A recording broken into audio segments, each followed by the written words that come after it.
Hey everybody, welcome back to the channel. If it's your first time here, I'd appreciate it if you'd subscribe and like this video. It really helps us out. I wanted to take a couple minutes and talk about making more money and how to do it, and some things you can do that can really make a difference. So the first thing that you need to do is set your mind right. Stop thinking of driving Uber or driving Lyft or, you know, Uber Eats or DoorDash or any of that. Stop thinking of it as a gig. Okay. I've always thought, the term, a gig job or a gig worker is kind of insulting. You could say that about any job that anybody does. You know, we come out here and we perform a service for people, and we deserve respect, and that respect starts with ourselves. It's a real job. It can be a career. I don't care what anybody says. It can be a career. It's no different from owning your own business, being a plumber, electrician, something like that. So stop, get your mind right. Stop thinking of it as just a gig, because it's not just a gig. It can be a job. It can be a career. It can be a business. So that being said, my first advice to you, or to anybody that's going to do this, is to come up with a plan and sit down and write it out. Come up with a plan, set goals, figure out all the numbers. Those numbers are going to depend on what kind of vehicle you drive, and you're going to say, okay, I get X amount per mile per gallon. It's going to cost me X amount to put new tires on every so often, new brakes, all this kind of stuff. And you need to come up with a plan, and you can use ChatGPT and other AI tools to help you come up with that plan and figure out exactly how much you have to save, or damn close to it. And every week you need to set that money aside and be prepared to pay for new brakes, pay for new tires, and do the maintenance on your vehicle. But before you do any of that, sit down and really determine when you're going to drive. That's where it all starts, is when are you going to drive, and what area are you going to drive in? Do you want to drive inside of a major city? Do you want to drive outside of the city on the outskirts and just stay around the rim of it? Do you want to drive the rural areas? And then figure out when you want to drive. Do you want to, get up at 4 o'clock in the morning, go out and drive until 11, go home, eat lunch, take a nap, rest for a little bit, and then go back out and drive the evening rush or the afternoon rush, and then be home at 6 o'clock at night, or come out at 3 o'clock in the afternoon and work until 11, 10, 11, 9 o'clock, whatever it is. But sit down and really figure out a schedule that suits you and that meets your needs, and then stick to that schedule. If you say to yourself, yeah, I'm going to drive the morning, and I'm going to make sure that I'm on the road every day at 5 a.m., then make sure you're getting up at 3:30, 4 o'clock in the morning, so you can, have your time to relax and get ready and really get your mind right to come out here and drive people around all morning. But come up with that plan, write out a schedule. You're going to drive 3 days a week, or you're going to drive 5 days a week. God forbid if you're going to drive 7 days a week. I drive a lot, and I don't even drive 7 days a week.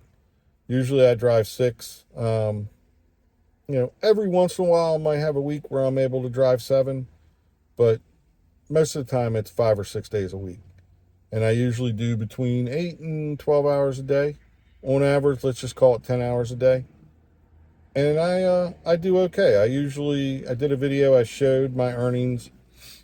I usually come in right around 1,400 a week. So I think, and I don't drive in the cities. I drive the outskirts of a city. I do trips into DC, but I try not to drive around inside of DC. So that's the first thing, is you want to sit there and have that schedule and then stick to it. Be disciplined. You don't see other jobs just showing up willy-nilly. Oh, I think I'll turn the app on, or I think I'll go into work today and do brain surgery. Write that schedule and stick to it is number one. Number two, figure out how much you need to make every week, and what you want to save for if you're going to owe taxes. Chances are, I don't know, talk to an accountant about taxes. We get huge write-offs with 70 cents a mile. So talk to an accountant about that, or do your research with that. But figure out what you need to make to pay your bills, to put a little bit of money aside for yourself, and to put money aside for your maintenance.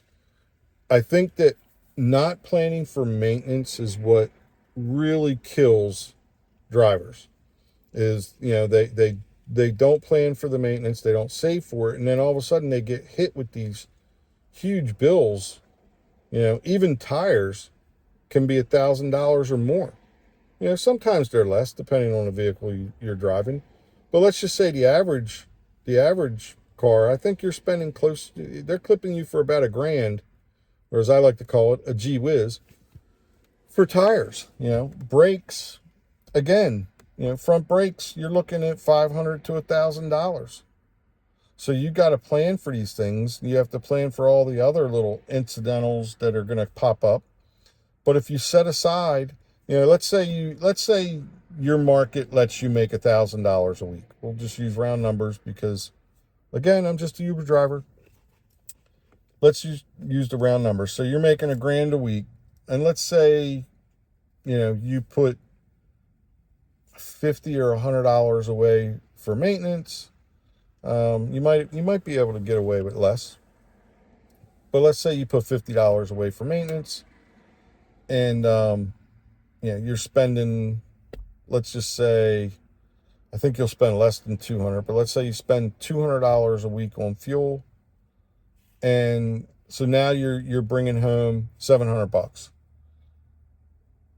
What are you going to do with your $700? Should you be putting more aside for maintenance? I don't know. I think that's going to depend on your car. But at the end of the day, I think that's probably a good plan. Again, I would go to ChatGPT and ask it, type as much information into GPT about your vehicle, year, make, model. Really do your research, find out what you're spending as far as gas every week, what you're spending, or what it says it gets per mile, mile per gallon.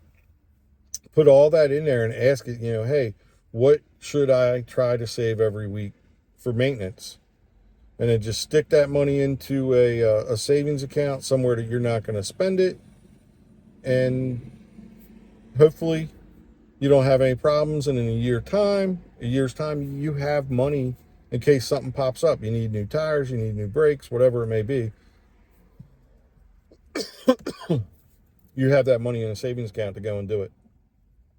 You don't have to worry about trying to borrow money. You don't have to worry about using a credit card and then paying the credit card. You can just, bam, go to the bank, get that cash and pay it. So if I was a new driver, I would definitely do that. I would sit down, write that plan, stick to it, save that money. It's so important that you save that money. Tracking your miles, it's very, very important to track your miles. So go and get an app. I don't care what kind it is or who it is. Mile IQ, Gridwise, there's Stride, there's a ton of them out there. And track your miles. Keep track of all that. Every receipt, anything that has to do with your rideshare business, Uber, Lyft, whatever, if you do private, just save every single receipt. Take a picture of it, put it in a shoebox, who knows, do whatever, but save it. And that being said, at the end of the day, just get out there and drive, dip your toes in the water, and hopefully you like it and you make money at it. I think at the end of the year, if you look at what you spent, you're going to see that you were profitable. And I wish you all the best of luck. Again, if you can, subscribe to the channel, like the video. It really goes a long way for helping me out, and I appreciate it. Have fun, be safe.